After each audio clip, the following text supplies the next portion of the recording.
right, that like little clip before the show. It's going to be like 5 minutes long. No, it's just going to be like my net worth is negative, and then like da da da da da.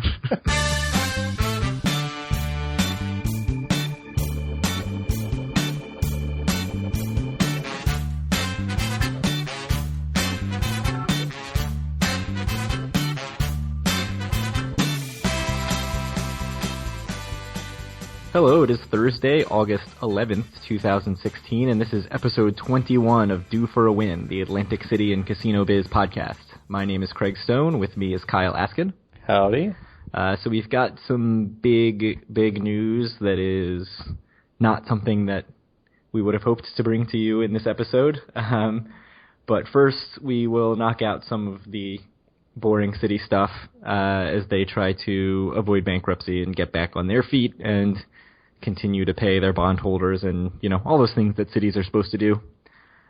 So the latest is that they will receive the first portion of the bridge loan from the state this week, either Thursday or Friday. It is now the end of Thursday, so I'm guessing that didn't happen today because we haven't heard anything about it.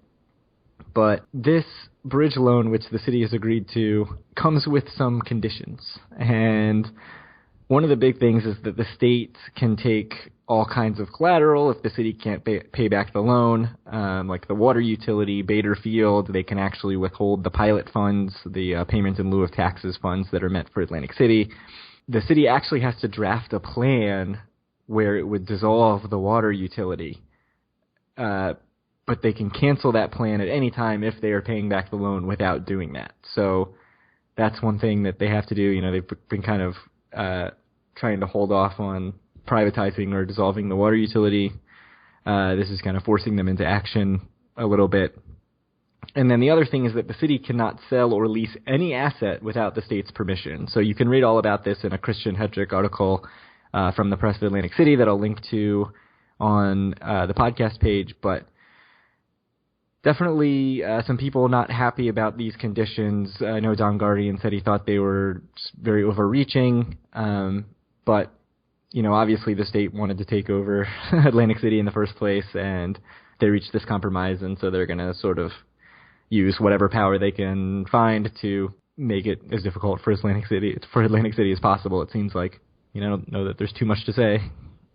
No, I mean it's kind of the same old stuff that we've been dealing with since episode 1, basically. I feel like, it just keeps getting rehashed, and it just is what it is at this point. And basically, we need to enter the mode where it's just hard for me to care until something big actually happens. Yeah, you make the point that we've been dealing with this basically since episode 1, and that was in November, and now November or December, right? Yeah, it's November, so now it's August, so we're 9 months in, and we're still dealing with the same thing. So we do this bi-weekly, so episode 26 will be a year in theory, because I don't think we've really skipped a week. Yeah, I think we've actually added a couple in there. Yeah. But so the city also put Bader Field out for bid in an effort to get some money that it could use to either pay its bills or pay back this loan, and it received 2 bids, and the city council president, Marty Small, said that they are too low. This is another Christian Hedrick article in the Press of Atlantic City. And Small's quote was that we can't act out of mere desperation because of our financial condition. You, I think, do not necessarily agree with this. Is that right? They're kind of in... Right, yeah, times. That's not... Yeah, like that statement doesn't hold any water. If, my household was... out of money, and, my wife wanted me to sell my baseball card collection, which I don't have, but if I did have a baseball card collection, and I was like, well, we can't act out of desperation just because of our financial condition, like, that doesn't make sense. So, yeah. Yeah, no, that doesn't mean anything. I sort of see his point, which is basically, like, if you think of Bader Field as, it's like any other asset. If you think of it as, like, a stock, it is at its lowest possible point right now. Its value is as low as it's probably going to get. And so you could certainly argue that they should have sold it, 4 years ago or 10 years ago. But 10 years ago is a bit, 4 years ago I would say it was probably significantly lower than it is now. Well, there weren't 4 casino closures 4 years ago. Yeah, but Atlantic City, I would say, was in much worse shape 4 years ago than it is now. So I see where he's coming from, but I agree. You know, at some point you're in the position that you're in, and you've just got to sort of make ends meet and get to the next point and hope that it doesn't screw you long term. So I don't know. We'll see what happens. It seems like he's going to push to not sell it, but we'll see. Yeah, I mean, so this goes back to, I mean, we talked about this definitely in the first 5 episodes as well. I mentioned it sometime early on that Don Guardian said, you know, Bader Field is always up for sale. Like, we're just waiting for what we think is a reasonable bid. And to come back to what you said about how if it were a stock, I mean, I think there's a couple differences between sort of a piece of property and a stock. I'd say that stock obviously is much more liquid, so I think that it is a bit easier to just say that, like, the market should always kind of know what this is worth because it is so liquid, whereas a piece of real estate, it's not nearly as liquid, which is why I think it's a lot easier probably to make money in real estate than it is in stocks. So, I mean, I think there's some validity to them saying that, like, this might not be the best time, but, I mean, if you want to talk about the financial stuff, I mean, I think it's just, like, the interesting bigger picture, like, what should you do in a case where, like, absolutely, like, Atlantic City's been, like, horribly mismanaged for years and years, and, you know, they clearly have, like, way more costs than expenses, and a lot of that is because A, of mismanagement, and B, because their tax base went down, whatever it was, from like, what, 20 million to 6 million or something over the last 10 years? Well, billion, but yeah. Oh, yeah, billion.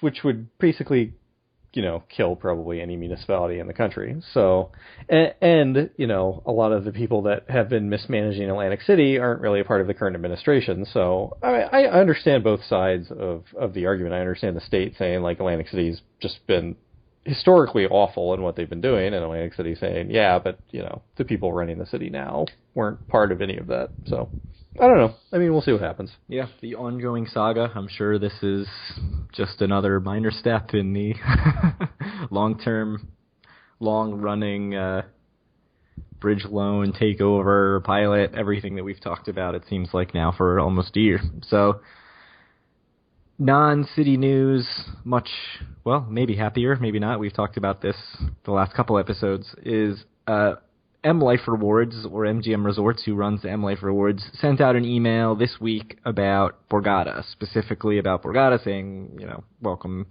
Borgata to M Life Rewards. I'm sure most of the listeners received this. They actually also added an FAQ on mlife.com, which I'll link to. And basically the meat of the email, and the FAQ, or at least what I would think that anybody would care to hear, is that Borgata is going to continue to offer the My Borgata Rewards loyalty program, which is, you know, the standard red or black card that you've got now, through at least the end of the year. And it says My Borgata Rewards will become M Life Rewards in 2017. So it's just they're just going to take your current status, all your balances and your offers.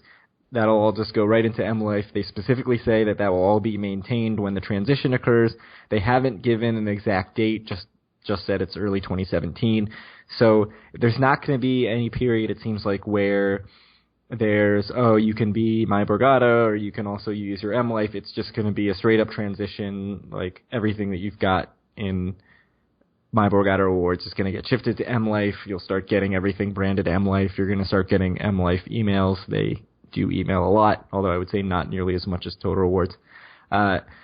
So we'll see. We'll see what happens with that. I expect most people won't be too affected. It'll be interesting to see, for the people who do get a lot of comps, how their comps change. I expect it won't be an immediate change, but sort of over time. The people who really pay attention to the comps and really get consistent comps, I think, are going to be able to tell us pretty clearly what changes from My Borgata Rewards to M Life Rewards, probably within a couple months of this transition. So, yeah.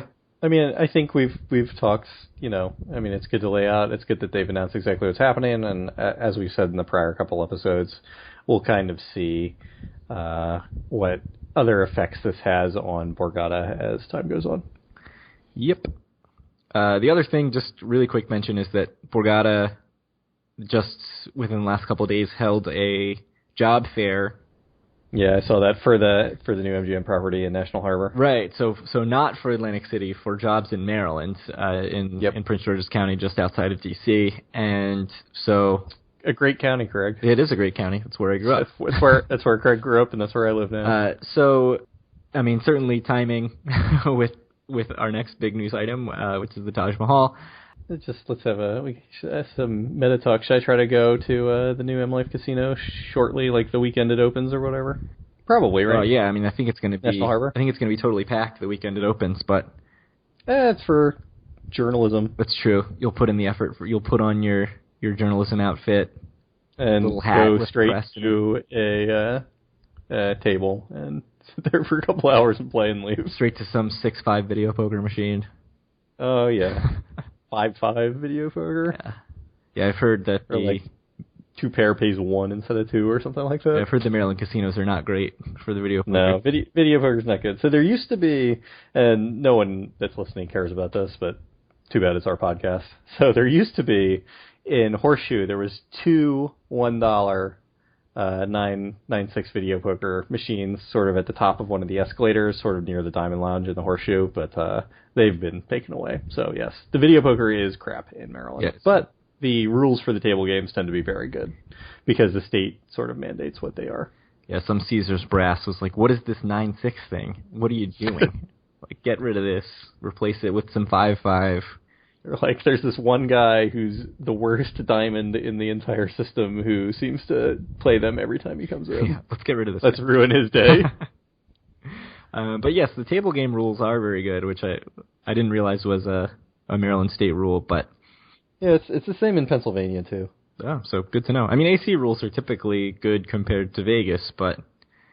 So, I think when I was younger... Like, when I first started going to AC, I feel like it was basically all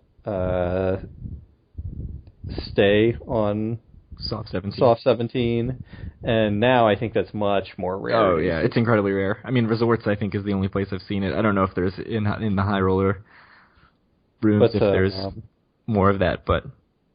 Yeah, and certainly Surrender is only in the high limit rooms. It's only in the high limit room. It's only in the high limit room in the Golden Nugget if you ask for it. Yeah, and I think Surrender also used to be more common than that. But Surrender, there's actually more Surrender in Vegas than there is in AC. But Surrender is also, it's any blackjack table in Maryland you can get Surrender, and I also believe that's the same in Pennsylvania. Yeah, so that's what you need to know or don't need to know about Maryland casinos. So the big news that we are here to talk about, beyond just that it's our standard podcasting time, is that the Taj Mahal, the Trump Taj Mahal, has announced plans to close after Labor Day weekend. So 2,400 workers will lose their jobs. They've been notified that will happen on October 10th. There is no set closing date. It's just been saying after Labor Day.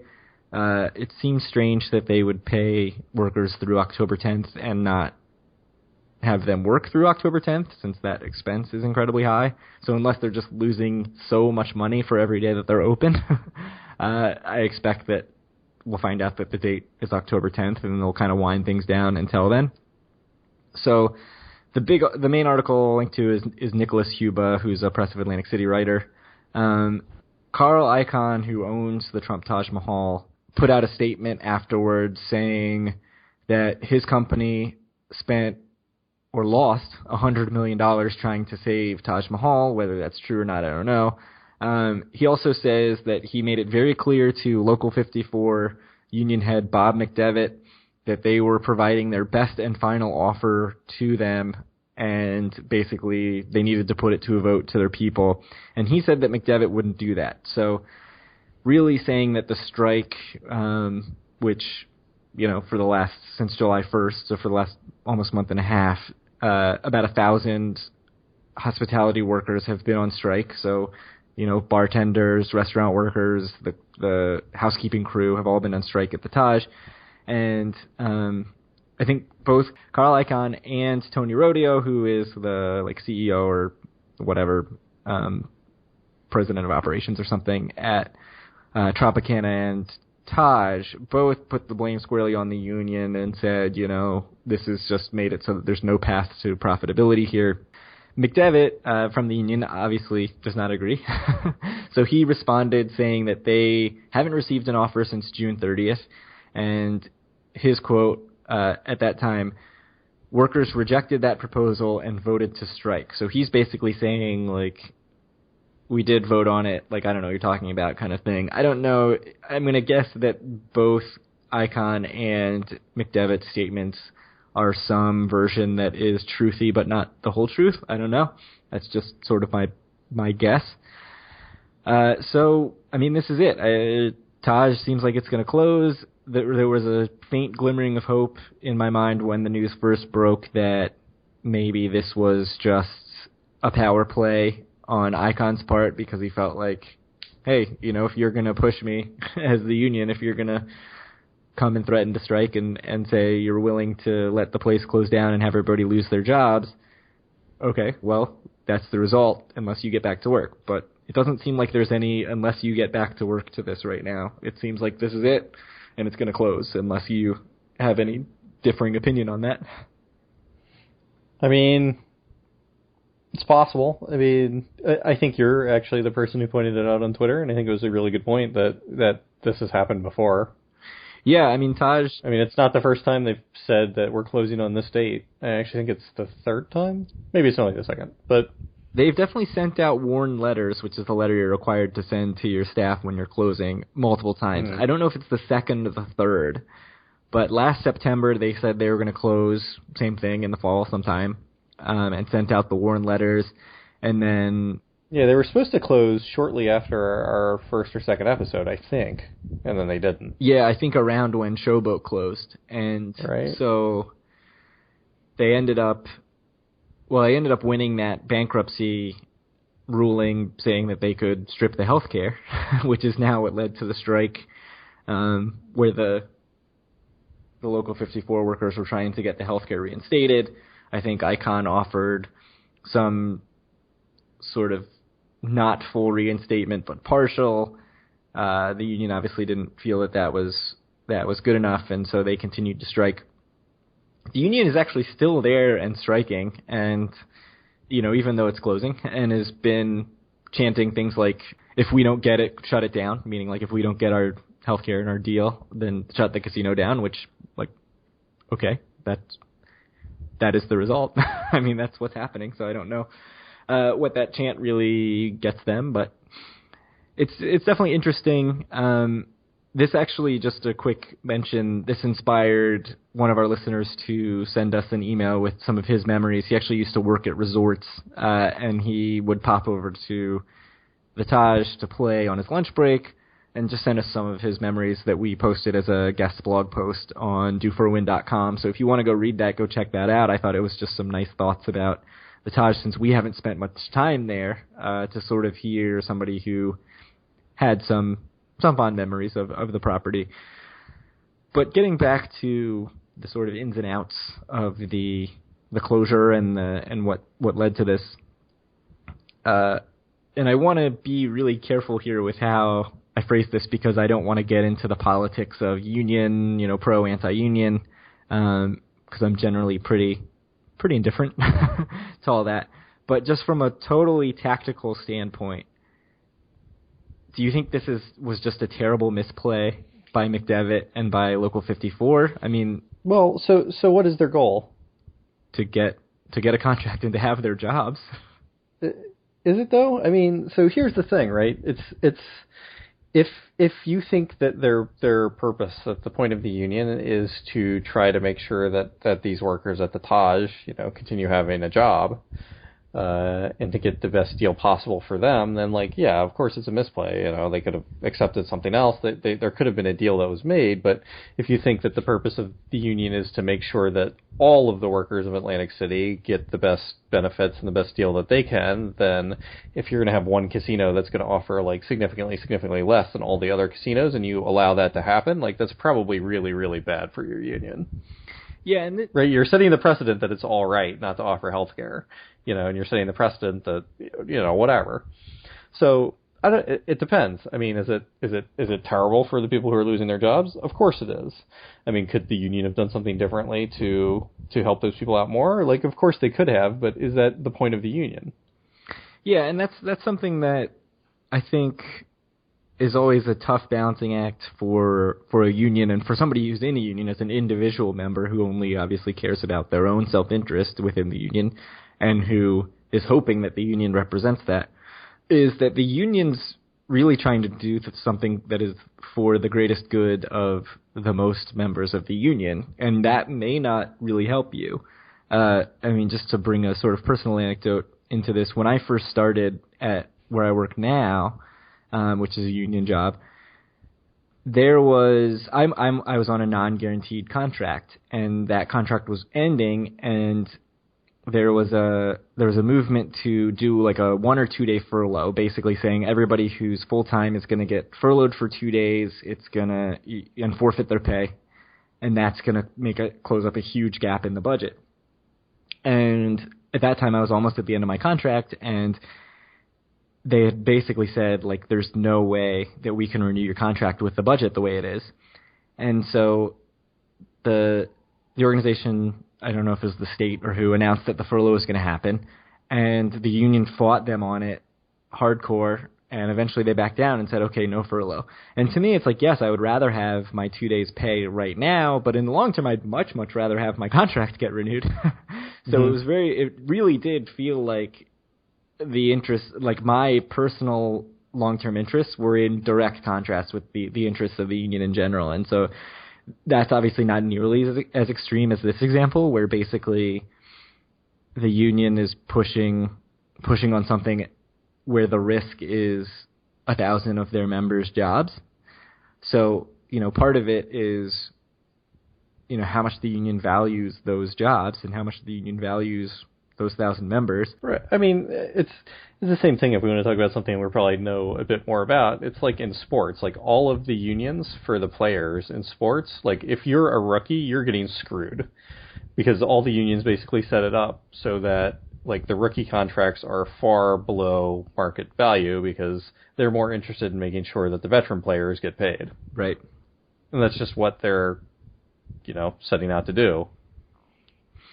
Yeah, because that helps more of their... right. And really, screwing over the rookies helps the veterans get paid even more. Right. So, I wouldn't say it's necessarily misplayed by the union, but it depends on what viewpoint you're looking at. I mean, the other thing is that there are, I think, 2,000 plus, maybe, at least 1,400 or 1,500 people who work at the Taj who are dealers and in other roles at the casino that are not part of the strike, right? And so if you're one of them, aren't you thinking, wow, screw you, like you cost me my job, like you made a play that you cost me my job? Or do you feel like, I work with these people, I have some solidarity, I wouldn't want my healthcare to be like stripped away, or my healthcare already was stripped away, so I can relate? I don't know. I'm sure it differs depending on the person, depending on what they do, whatever. Yeah. So it's definitely... I'm sure there's plenty of people that feel both ways about it. Well, I mean, there's probably less people that say, like, yeah, I have solidarity with these people because people don't like losing their jobs, especially when you're working in the casino industry in Atlantic City where it's not, like, easy to get another job. Right. Yeah. I mean, I was saying to one of our friends pretty quickly after this happened that if you're in the union, aren't you immediately calling for Bob McDevitt's head because he made a gamble here and said, we think that you can offer more than this, and then they didn't get that off the casino close. I don't think it's a gamble. I think he's looking out for the benefit of the most people in the union. I think that this was an outcome that he probably knew was possible and that he thought was acceptable. Yeah, and probably not even that he knew was possible, but that he knew was one of the most likely outcomes. I mean, right. I mean, if I were going into the situation and I was messing with Carl Icahn, I would suspect that if I tried to play hardball with him, this was very likely what was going to happen. Yeah, I mean, I do wonder if they thought that Icahn had tipped his hand a little bit when they got the Tropicana deal, and maybe they felt like, oh, well, we know what you're willing to offer. But that would be kind of naive, I think, to think that offer would also work for the Taj, which is obviously on a much different trajectory and really struggling and has been trying to avoid bankruptcy. So the other thing I'm wondering is what are the plausible scenarios here? And this is just going to be totally guesswork, right? But, obviously the most likely one is that it actually closes and that it just closes and it's closed for a while until they can find a buyer. Another scenario, I think Eric actually mentioned this in the Facebook group. Well, Eric said he thought that it was actually basically Icon playing his saying, I've got all the power here, get back to work and we can keep it open. So he was saying that it was more of a negotiating tactic. It was actually on Twitter, I don't know if it was Twitter or in the group, but Vito of Cousin Vito's Casino podcast posted saying he could see this sort of ending up where they close the casino, and it's just like a union busting move. Like they close the casino, union's out, and they reopen. I don't know how the rules are. If they reopen, it's probably got to be union people anyway. I don't know what the rules are in New Jersey, and if they try to do that, even if it's legal, I suspect there's going to be a big blowback. I mean, just something that I follow I used to follow incredibly closely was, which we've talked about in prior episodes, is MMA. And the guys who own the UFC, which is the biggest MMA company, they get their money from casinos. Fertitas? It's the Fertitas who own the station casinos, which are kind of like the locals casinos in Nevada. And they were like the biggest casino company that are not union. Yeah, and they own the Golden Nugget. So they basically, for years and years and years, and until very, very recently, MMA was banned in the state of New York simply because the union had enough pull there that they could basically block any legislation to legalize MMA in the state of New York because the union hated their guts. Wow. So some of these unions have a lot of power, and I have no idea what the legality of it, if it was a casino or a union busting move or not. If I don't know if that's legal in the state of New Jersey, but even if it is, that still might not have the outcome that the casual observer might think that it would have, because a lot of these unions are very powerful. Yeah, I mean, I don't know how powerful 54 really is, especially as they lose their workers left and right. But, I mean, you mentioned MMA and the Fertitta brothers. Interestingly, they actually just sold their stake in UFC. So they made a nice profit. They bought it for $2 million and sold it for $4 billion, I think. Yeah, and I think they own 40%, so they get like $1.6 billion. No, they own 90%. They sold some actually to some guy in the Middle East, I think, at some point. But yeah, they're definitely getting a good chunk of They made a lot of money, yes. So there's all sorts of speculation of how they're going to spend their money. I know a few properties in Atlantic City on the boardwalk that that they can get for something that wouldn't even put a dent in that. Obviously, we're talking about things like the Fontainebleau in Vegas, or I don't know what else everybody's saying they're going to buy. Football team, actually, I think is the big one, trying to bring an NFL team to Vegas. But what do you think the scenarios are other than just closing? Could they? Well, I mean, we mentioned reopening as sort of a union busting measure. I would guess that that's not really viable. I think it would probably be more likely that it's reopening with a crappier deal for the union members and basically saying like, hey, remember that deal that was our best and final offer? Like, well, here it is again. So here's the other thing that doesn't make sense if it is a union busting measure. Like, how many people went to Showboat to try to apply for the 200 jobs they had there or whatever? How many people went to Borgata to apply for basically to move down to Maryland and do that? It's if they wanted to bust the union, and like I said, I don't know what's legal and what's not, but I'm sure there's plenty of people in Atlantic City that would be more than happy to be, either scabs temporarily or just to get hired into these roles and not be in a union. So I don't know if they'd even actually have to close it to quote unquote break the union. Yeah. I mean, again, I have no idea what's legal and what's not in New Jersey, but that also makes it seem pretty clear that, or at least pretty likely that the rules don't really allow that, or at least they know that the resistance would be so strong that it wouldn't even be worth it. I think right now, if I had to guess, if I had to handicap it, I would say that I would think it's more likely than not that the Taj actually closes. Yeah, I mean, I think one other thing that I could sort of see is some sort of sale where it's actually like a sale but not really a sale. It's like some sale to some subsidiary of something that Icon owns, and maybe he doesn't own as much of, he ends up not owning as much of the Taj as he used to, but he still has a significant stake in it and is maybe even still heavily involved in the decision making. And then they reopen with some crappy deal for the for the union.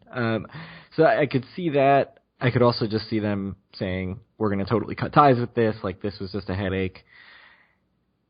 The question that brings up to me is, where does Taj now rank on the list of available casinos? Like, if you're an investor who's looking to get into the casino game, and you see what's available in AC, which is now the Trump Plaza, the Taj, the Atlantic Club, which cannot even legally be opened as a casino, right? Or and let's throw Revel in there, just because, you know, I'm guessing if somebody came with a big check, Straub would probably wash his hands of that thing.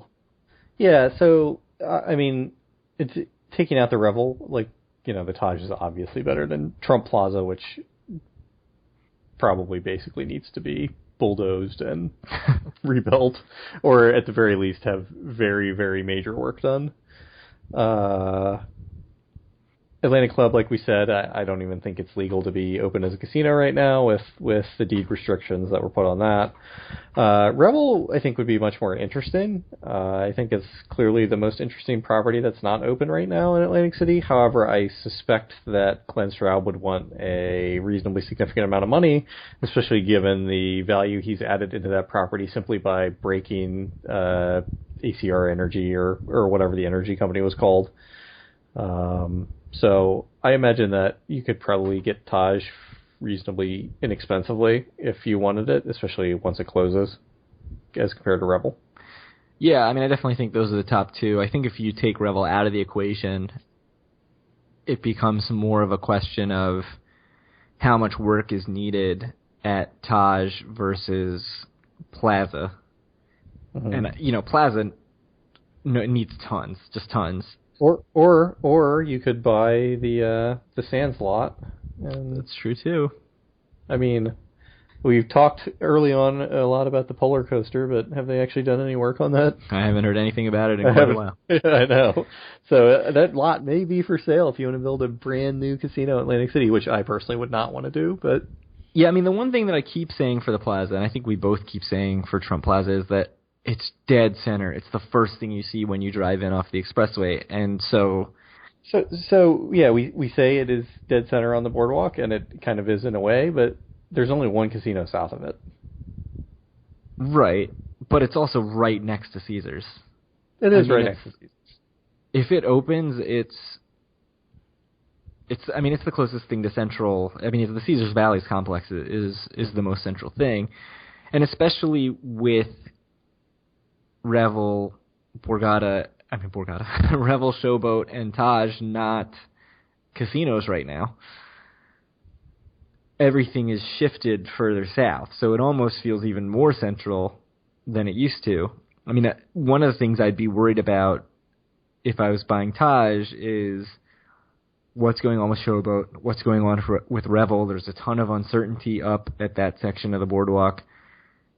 I feel like I'd rather be closer to Caesars where there's some stability, although you could argue that that's just totally meaningless because Borgata opened way away from everything else, and I mean, I guess not that far from Trump Marina, but that was just a shithole. So yeah, maybe it's just one of those things where it's about Trump's Palace. Yeah, wasn't that what it was called originally? I'm not sure, but yeah, I mean, maybe it's, if it's good, it doesn't matter. I mean, I know Taj Taj needs work, like the rooms need work, and I think some of the common areas need work.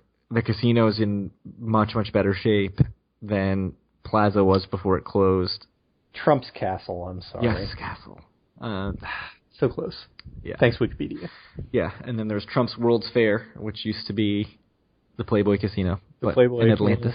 But yeah, I don't know. I think Taj would be really attractive because it's still sort of got that allure of it was the biggest and baddest thing, which Trump Plaza never was, and obviously Atlantic Club never was. But I don't know. I don't know. I don't know where it's going to go or what they're going to be asking for it. I know that Icon already shut down a purchase of the Plaza for $20 million because he said it was too cheap. So who knows what he's going to be asking for Taj, which seemingly was, it was doing poorly, but I think profitable given the 2015 data that we saw where every casino in Atlantic City was profitable with their earnings. So the thing that would scare me if I was a big an investor who wanted to build a casino and I was looking at the Taj is that it's so big and I think it needs renovation reasonably badly. I suspect it'd be pretty expensive to fix it up and make it nice. Yeah, I think it needs a lot of work, and I think it needs sort of a reimagining of what it is in 2016 and beyond, because I think right now it's not, like, everything is sort of tacked on, it feels like. Yeah, and I know that we had this argument when the last time we all went to Atlantic City, and a bunch of people, and perhaps you included, perhaps not, actually kind of liked the decor in the Taj, and I think it's just god awful. On the casino floor itself. Yeah, like the huge chandeliers and like the mirrors and. Yeah, I kind of like it. Yeah, I think most people did, but it's not for me. Yeah, I didn't mind that. I think more just sort of that the sort of food court area, the Spice Road or whatever it's called, feels very tacked on. It's just so big too, right? It feels unnecessarily big. I don't know if it's actually any bigger than any other casino, but when you're in there, it just feels humongous. And it feels humongous, but like not well used in a way that I would say the same thing about Revel. Like you just walk through these areas of nothing. You feel like you're walking down like aisles, with nothing there. Yeah, I mean maybe that hasn't always been true at Taj. I don't know. I wasn't there in the heyday, but nope, me either. The other big question I had is what does this mean for the 7 now remaining casinos in Atlantic City? I mean, I know when it was down to 8. We saw that they were all profitable. It seemed to be actually a pretty good thing for the remaining casinos, and a lot of the analysts were saying that the market had right-sized and that this was good, and 8 was the number they need to be at. So, you've got 7 casinos left. Is this good for them, or does it actually at some point do you sort of go over the hill where now it feels like there's less of a reason to go to Atlantic City and it's going to hurt them? What do you think about that? I think it's good for them, certainly. But, there's going to come a point where, obviously Caesars closed the Showboat, not because it was unprofitable, but because closing it was just good for the rest of the casinos there, which they owned 3 of the 8 or whatever. But there will be a point where it may actually start to be bad for the other casinos, but I don't think we're there yet. I think it'll be good for every other casino. Yeah, I think if you're Caesars, if you're an exec at Caesars, you cannot believe your good fortune at that news. I think they now will own 3 of the 7 casinos. I sort of had this crackpot theory that they were waiting out Taj to potentially close Bally's, just because then they could still own 2 of 6, basically, and keep a ton of the people who are at Bally's at Caesars. Caesars and Bally's are attached. I've softened on that because I think they've put a lot of effort into Bally's, and I think why close it now when it stands to be even more profitable, right? Like, it's not like their capacity is so high anymore that it's just a total detriment, which you could argue that it was when they had 4 of 12, but yeah, we'll see what happens with Bally's.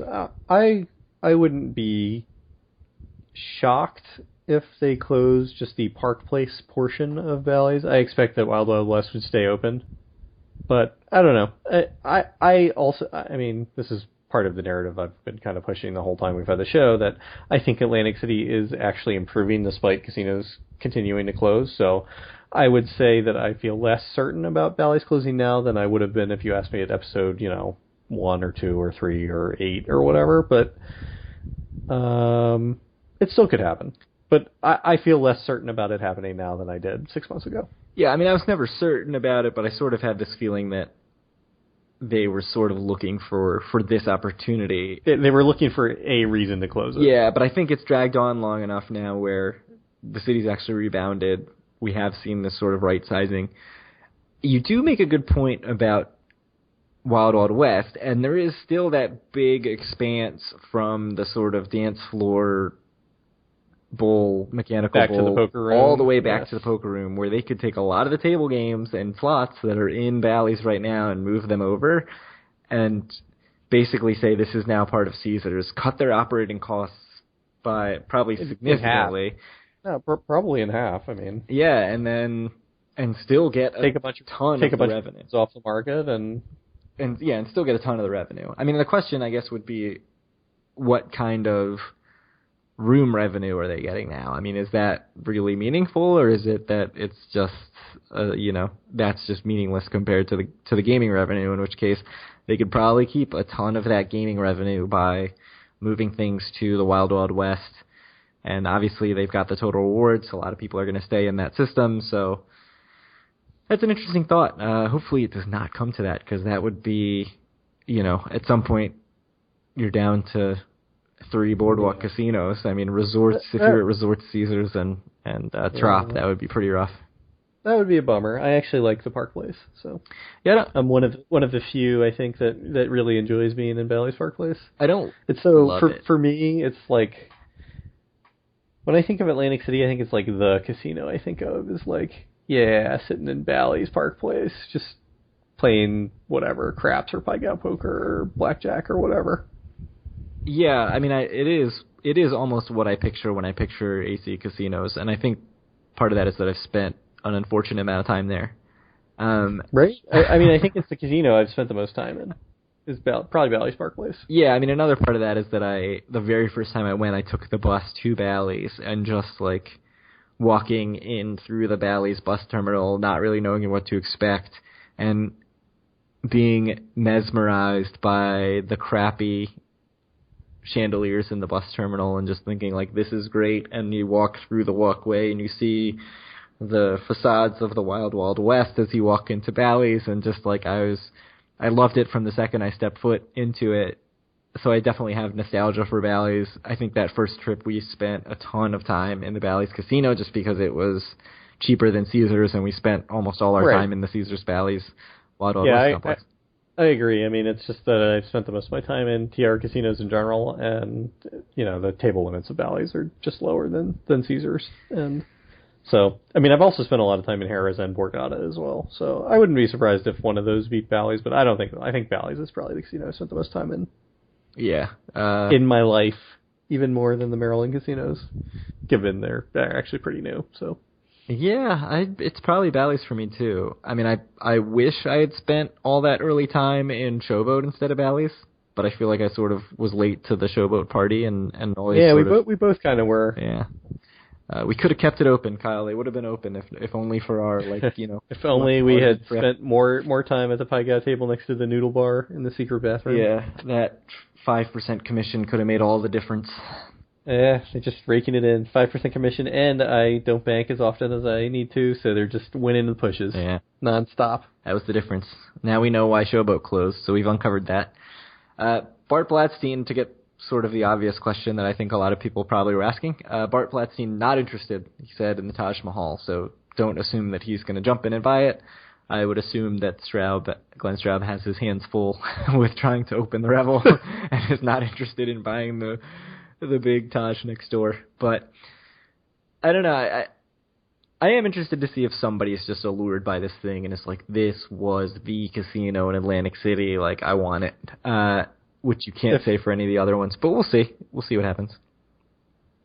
Are you ready to be done with Taj talk? Which casino would you buy, Craig?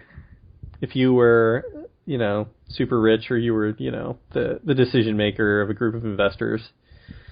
So if you were the GP, and you had a bunch of limited partners too, and I mean, I think if I had a bunch of limited partners, I'd have to go Taj because it's easier to convince people that that's a good investment. Okay, if I'm just some rich asshole and I am like, I've got all this money, I'm going to buy a sweet casino. My heart really wants me to buy the Atlantic Club that's exactly right. And fight them on the casino thing, which I think you'd win. I think that if you really wanted to go to war on that deed restriction, I think you'd win. Yeah, I assume so too. I assume that the city council would also probably be your ally in that fight, which it's always helpful to have the government behind you. Right, and more than anything, I mean, there's just some amount that you could write on a check to Caesars that would get rid of that deed restriction post haste. And you could buy it for like $10 million as opposed to whatever they'd want for the other stuff. I mean, you could also buy Trump Plaza cheap, but I would stay far, far away from that. Right. So, to me, the thing that always struck me about Atlantic Club is that it felt nice. Like, you walked in and you just thought, this place used to be so incredibly nice. You're like, in 1982, like, this place was the bomb. Yeah, and you just see sort of the initial inklings of Steve Wynn, and it's got those like big windows. Everything is marble. Yeah.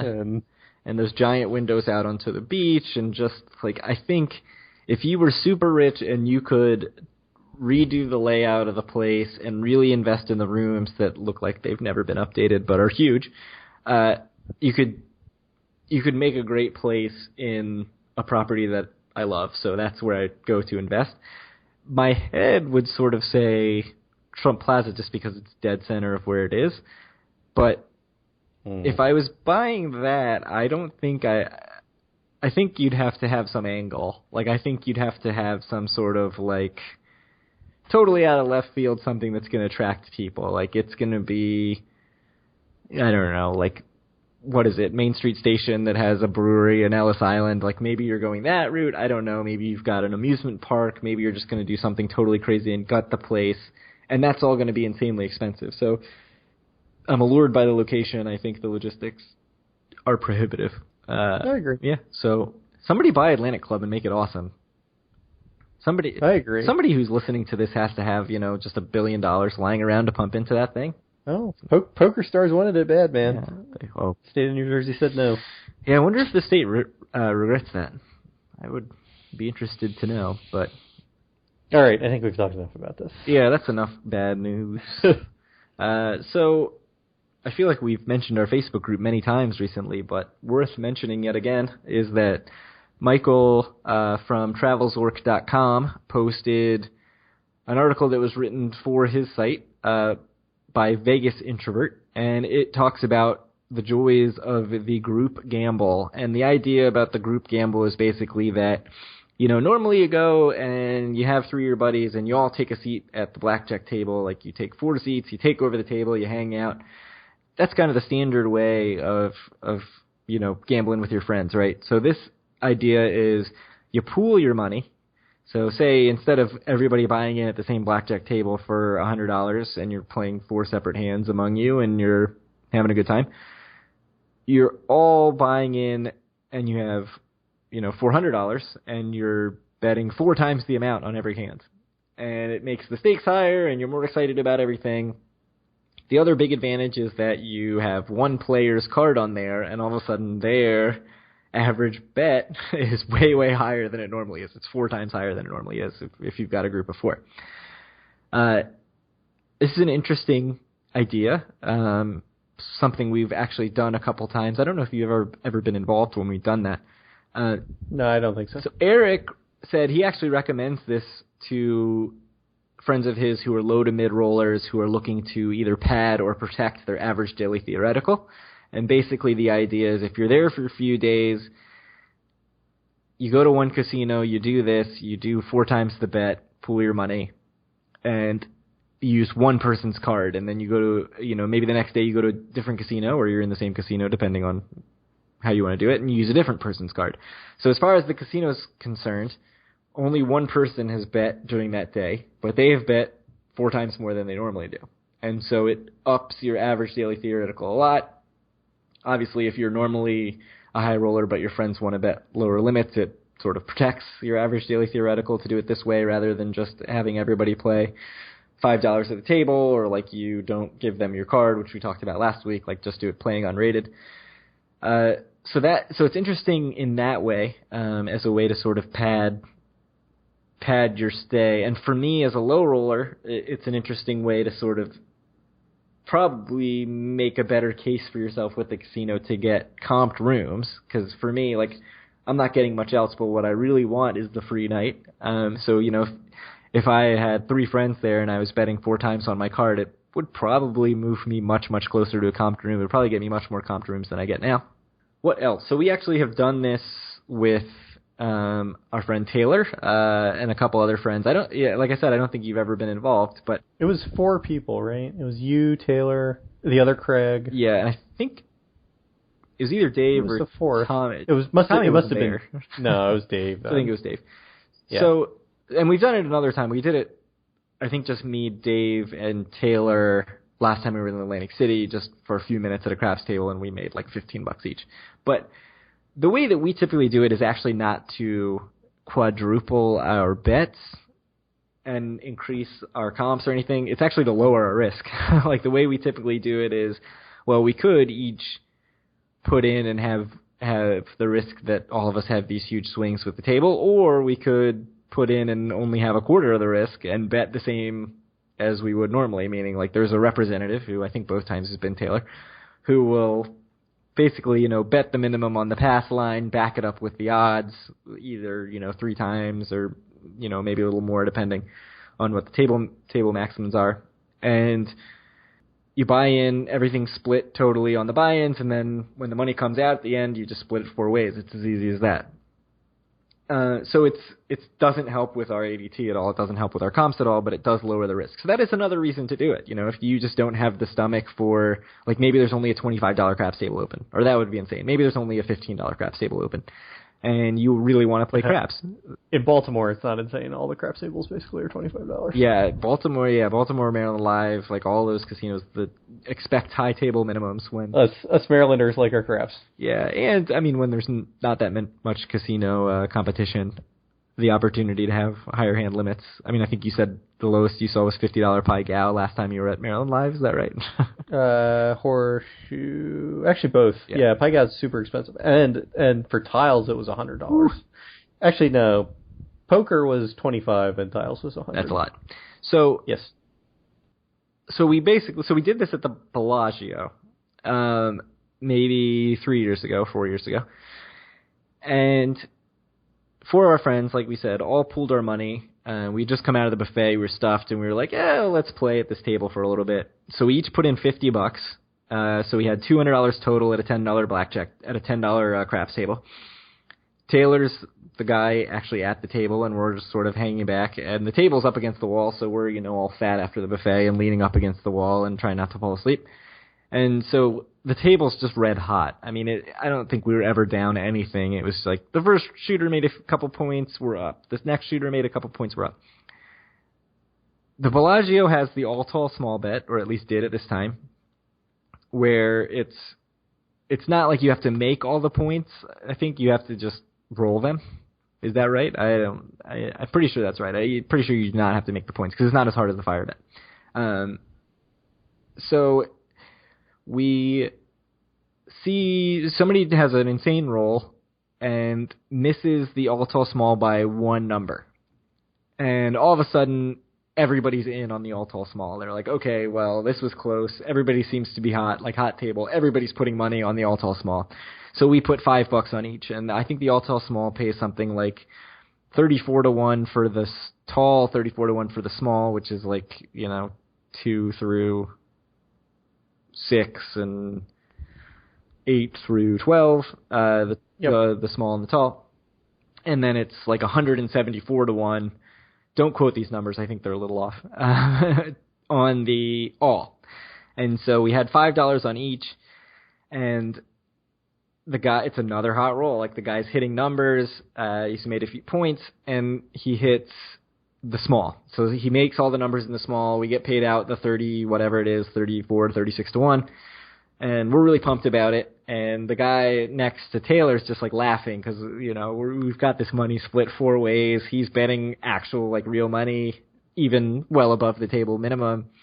And I think when the guy hit the small, he was only 2 off from the tall and the all, which is the real payoff. And Taylor's getting, like, visibly excited at the table, and the guy just looks over and laughs. And there's a really, like, everybody's upbeat at the table, so everybody's joking around with each other. The guy looks over and he's like, "What are you so nervous about? You're not even gambling." And, like, everybody just busts out laughing. Like, and we're laughing because, like, no, we're not really gambling. I mean, we're splitting this 4 ways. We've got $5 on each of this thing. And, if we hit these numbers, we actually don't stand to make a ton of money because it's going to get split 4 ways. So, long story short, or not that short, the guy hits the all tall small. So he hit the whole thing.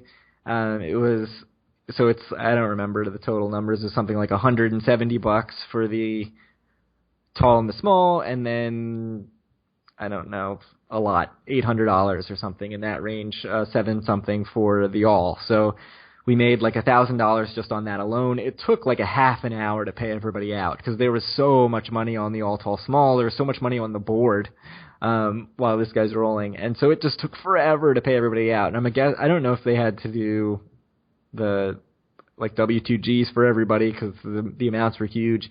The fact that we were under that, I think, says something about how little we were gambling. But pretty quickly after that, I think when that guy finally crapped out, we left the table, and we had turned our $200 into over $1,600. We each ended up making like $350 at the table.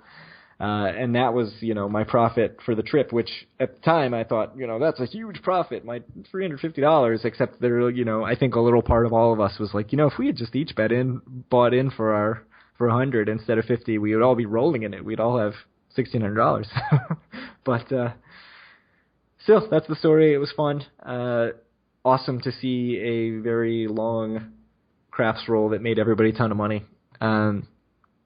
So that's one way to do the group gamble, and it's a fun time. I mean, it's a fun way to do it if you're not into the risk or if you actually want to increase the amount that you're betting on every hand. Are you even interested in that, or do you just want your own money on the table? Like, are you not a fan of the group gamble? I think for me, like, if we want to look at this logically, sort of discounting what I want, I think it might make some sense for me to be a part of this on days that, for whatever reason, I don't feel like betting as much as I usually do. Because A, like, it would bring down my ADT if I just bet it on my own, and B, like, honestly, when I'm not betting as much as I usually do, if it was on your card, like, I think that would push you up quite a bit. But, I've said it before, like, I think if you're gambling for comps, like, you're probably not doing the right thing, very likely, unless you're really, like, really on top of everything that's going on. It's kind of easy to sort of miss the forest through the trees and be so worried about how to maximize your comps that you're forgetting how much money you're losing or whatever. So generally speaking, I'm going to say for me, like you, all I really care about is if I can get a free room, I'm happy. But it does make sense for a lot of people. I mean, I think for like people like you, Andy, Dave, like it makes a lot of sense. And even for me on days, if I'm for whatever reason, like let's say I have an awful day one on a gambling trip, which is usually what I do without fail, it could make sense for me to just, do this on day 2. So one thing actually that I think you kind of mentioned is that, and one thing that Vegas Introvert said in his post is that they kind of used his card, I think, because they, like, he was the highest roller in the group or had the best comps in the group, and other people in the group are taking advantage of his comps a lot of times. And so for me, a lot of times obviously we go together a lot, and a lot of times, Yep. and so I have it sort of in my head that I get free rooms in AC all the time. That's not really true. Most of my free rooms have been through you. Right. So in a lot of ways, it would actually make sense for you just to always, if I don't really care about being the person at the table, or if it would make sense for me to actually just add to your action, like to double your action and give you some money, and we just split it at the end, and then it's more likely that we end up with comps, that we end up with those comp rooms that I can take advantage. And I actually thought about that around when you were doing the diamond in a day, or like afterward. Yep. Like if you're really pushing for diamond in a day, like should you buy in for a percentage of it? Right, because I end up getting a lot of the advantages. So yeah, because you got to go to the Diamond Lounge and take it, free rooms, take advantage of the rooms.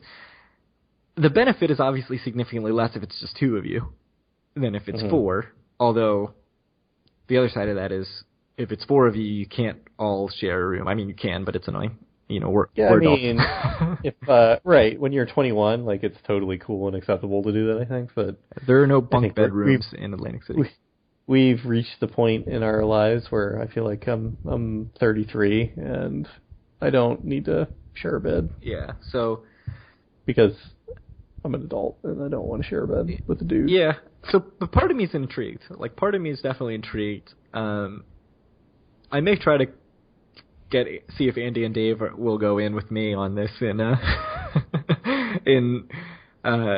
the next time we go to Atlantic City, if we all end up going as a group, because I expect, like, Andy especially, it's pretty rare, right, that he would go without one of the two of us going. So true, or Dave, honestly. Yeah, so either of them, like, it makes a lot of sense for them. For any of our friends, honestly, except maybe Taylor, because I know he does he books conferences and stuff.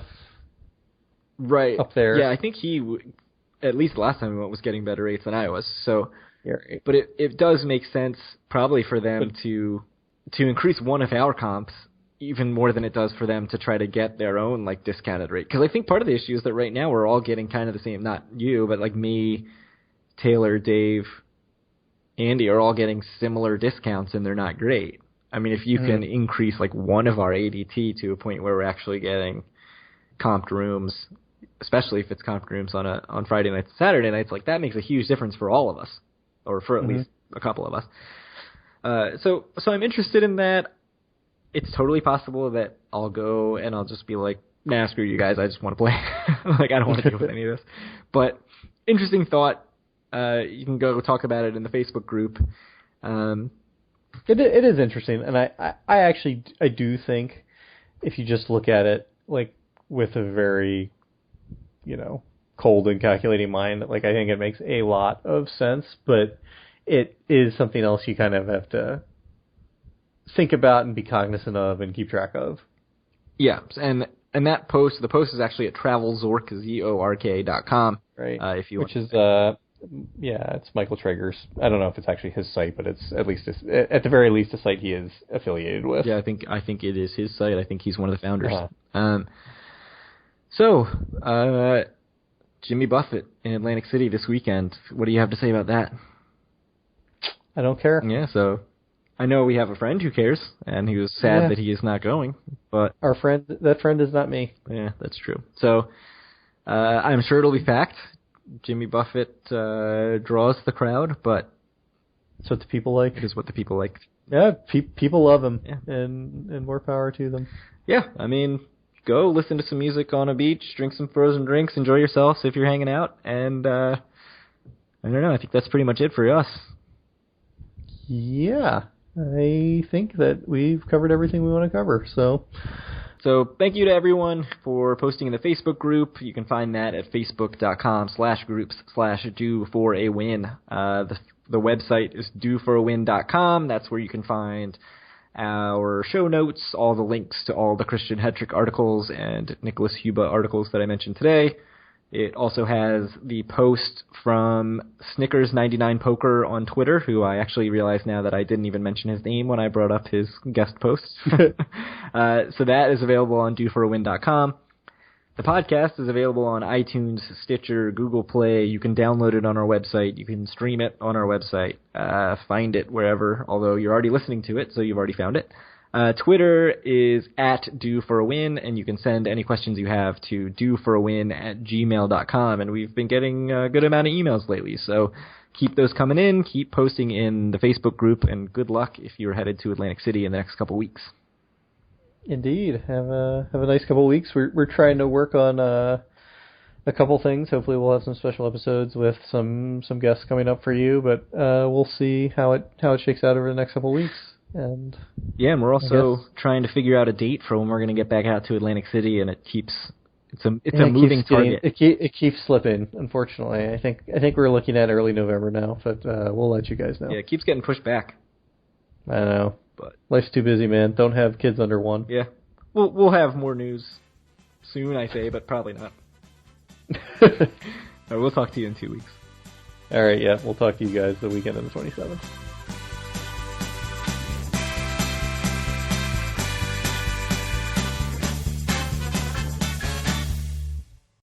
I never know.